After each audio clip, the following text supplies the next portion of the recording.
Plusieurs entrepôts de la noix du cajou ont été fermés dans le département du Borgou au Bénin. Alors, si tu es nouveau sur ma chaîne et tu ne me connais pas, je suis Ricardo Dossou, je suis l'entrepreneur. Et sur ma chaîne YouTube, je partage les opportunités de business avec vous, chers amis.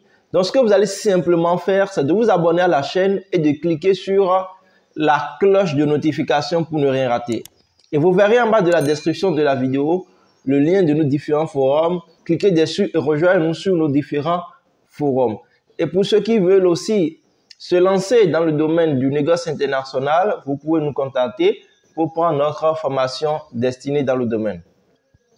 Alors, comme je le disais à l'entame, nous avons plusieurs magasins qui ont été fermés dans le département du Borgou au Bénin.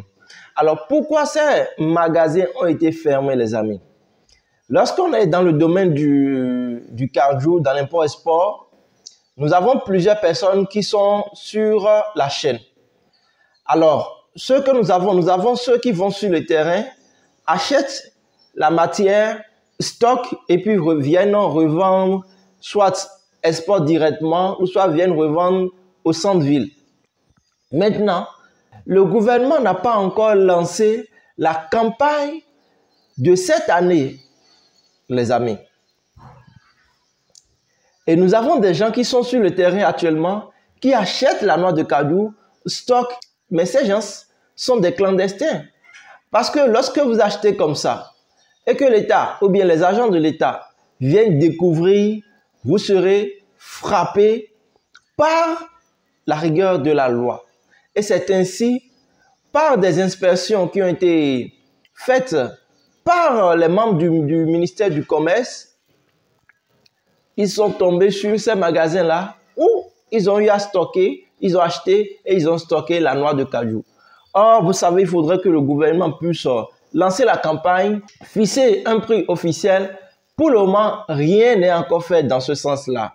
Alors, si vous êtes dans le domaine, ce que vous devez savoir, il y a des règles que vous devez respecter. Si vous ne respectez pas ces règles et que les agents de l'État tombent sur vous, il faut savoir que vous serez frappé par la loi.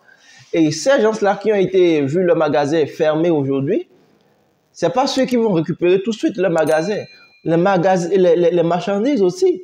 Donc, le mieux, c'est d'attendre. Mais je sais, entre vous et moi, que la plupart du temps, c'est comme ça que ça se passe. Beaucoup vont sur le terrain, achètent de façon clandestine pour stocker. Et lorsque le gouvernement lance maintenant la campagne, eux, ils ont quand même des plus-values à se faire parce qu'ils n'ont pas acheté à un prix vraiment, ils n'ont pas acheté au prix que le gouvernement a fixé normalement. Donc souvent, ils achètent moins.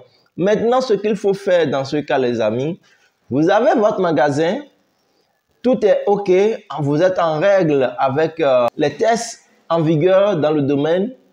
Alors, il faut simplement déjà sillonner vos points d'achat. Vous sillonnez vos points d'achat, vous sillonnez également les producteurs en attente. Et dès que le gouvernement lance automatiquement la campagne, vous commencez par les appeler. Vous commencez par les appeler maintenant pour sécuriser vos produits. C'est comme ça, les amis.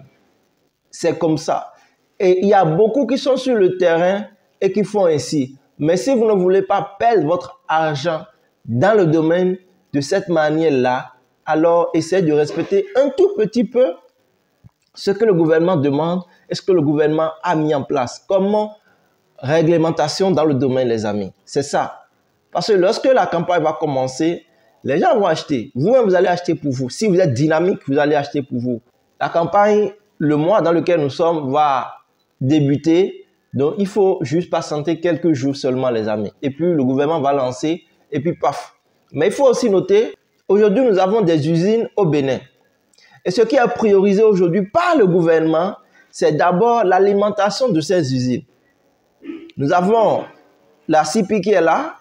Nous avons d'autres producteurs qui sont d'autres usines qui sont à Dassa, à Porto-Novo. Donc, un peu partout dans le pays, il y a des usines maintenant. Et ces usines sont prioritaires, les amis. Donc, c'est lorsqu'on va finir de fournir ces usines que vous serez vraiment en mesure d'avoir vos produits à bon prix ou bien vos produits à temps. Mais n'oubliez pas que le gouvernement maximise beaucoup sur l'approvisionnement de ces usines-là. Parce que ces usines rapportent directement de l'argent au pays et en même temps impactent sur le plan social la population parce qu'elle embauche en même temps des gens. Et c'est normal, les amis. Donc voilà rapidement ce que j'ai voulu partager avec vous. Si vous êtes au Bénin, il faut savoir que ça reste un peu. Et si vous êtes hors du Bénin, et si vous avez des partenaires avec lesquels vous travaillez, tâchez-vous de ne pas faire comme cela. Si vous agissez ainsi, vous achetez de façon clandestine et que le gouvernement, les membres du ministère du Commerce tombent sur vous, vous serez pris. Et là, c'est de l'argent que vous allez encore dépenser. Et pour ne pas dire, vous allez simplement perdre de l'argent. Donc, pour ne pas perdre de l'argent, autant avoir de la patience, les amis. Donc, voilà rapidement ce que j'ai voulu partager avec vous au travers de cette vidéo. Dites-moi si vous-même, vous avez déjà commencé par acheter de façon clandestine ou bien si simplement vous attendez le OK, le top du gouvernement. Sur ce, on se dit à très bientôt et n'oubliez pas de partager la vidéo autour de vous, les amis. Bye.